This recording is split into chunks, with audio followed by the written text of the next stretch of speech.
जी, जो चीन का सपना है वो है मिडल किंगडम का, मध्य साम्राज्य का सपना है। न सिर्फ़ एशिया बल्कि दुनिया भर में वो सबसे ताकतवर मुल्क बनने का सपना देख रहा है और उसको लगता है कि भारत कहीं न कहीं उसके सपनों के आड़े आ रहा है। तो वो भारत की कहीं न कहीं जो हमारे रिसोर्सेज़ हैं, जो हमारे संसाधन हैं, जो कि विकास पर खर्च हो सकते हैं, उसे वो बार-बार सीमा पर तनाव पैदा करके वो सारे खर्चे हमारे बॉर्डर्स पर करवा रहे हैं और एक बड़ा हिस्सा हमारी जिसे कहें जीडीपी का वो हमारे बॉर्डर्स पर खर्च हो रहा है, हमारी सीमाओं पर खर्च हो रहा है। साथ ही अगर हम बात करें राष्ट्रपति शी जिनपिंग की, चीन के राष्ट्रपति शी जिनपिंग के आने के बाद ये विवाद ज़्यादा बढ़ गए हैं। उससे पहले आपने अपने लेख में ज़िक्र किया कि उससे पहले ये तनाव इतने नहीं थे। एक कहीं न कहीं एक रिफॉर्मिस्ट जो नेता चीन में आए, उन्होंने कहीं न कहीं सामान्य करने की कोशिश की संबंधों को, लेकिन शी जिनपिंग के आने के बाद सीमा विवाद जो है, वो बार-बार लगातार हमने देखे कि वो बढ़े। रंजीत जी।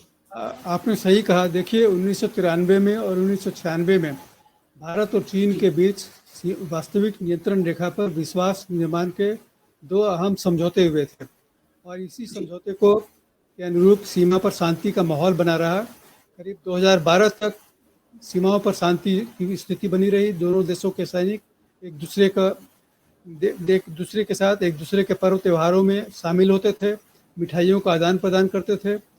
जब जी, सीमाओं पर जब दोनों से देशों के सैनिक गश्ती करते हुए आमने सामने होते थे तो एक दूसरे का अभिवादन करते थे, न कि आज की तरह धक्का मुक्की और लाठियों से एक दूसरे पर प्रहार नहीं करते थे। तब माहौल काफ़ी दूसरा था।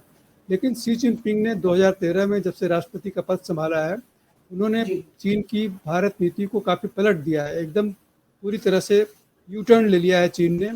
जो जो समझौते विश्वास निर्माण के चीन की सरकारों पहले की सरकारों ने भारत के साथ किए, शी जिनपिंग की सरकार ने उसे तोड़ दिए।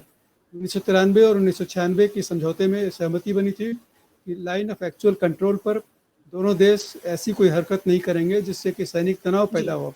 दोनों देश एक दूसरे की अवधारणाओं के अनुरूप वहाँ पर लाइन ऑफ एक्चुअल कंट्रोल की निगरानी करेंगे और देखेंगे कि किसी तरह के सैनिक तनाव नहीं पैदा हो। सैन्य तनाव पैदा नहीं होने के लिए कई तरह के उपाय सहमत हुए थे जिन पर दोनों जिन पर दोनों देशों ने अमल किया। लेकिन शी जिनपिंग ने इस समझौते को की भावनाओं को तोड़ा और सीमाओं पर अतिक्रमण शुरू कर दिया। सबसे पहले 2013 में चुमार के इलाके में, लद्दाख के चुमार के इलाके में चीनी सेना ने अतिक्रमण किया। उसके बाद देप्सांग के इलाके में अतिक्रमण किया। फिर 2017 में डोकलाम के इलाके में अतिक्रमण किया, जी, जहाँ पर 73 दिनों तक भारत और चीन के बीच सैनिक टकराव का माहौल बना रहा और चीन को इससे भी संतोष नहीं हुआ, तो अब चीन ने पूर्वी लद्दाख के पहाड़ी इलाकों पर जो सीमांत इलाके हैं वहाँ भी घुसपैठ की जी, कोशिशें शुरू कर दी और इसी वजह से भारत और चीन के बीच पूर्वी लद्दाख के इलाके में तनाव की स्थिति पैदा हो गई। अब चीन ने इस तनाव को विस्तार देते हुए अरुणाचल प्रदेश के इलाके में भी अतिक्रमण की कार्रवाई की है और वहाँ भी तनाव का माहौल पैदा हो गया है। तो चीन नहीं चाहता कि भारत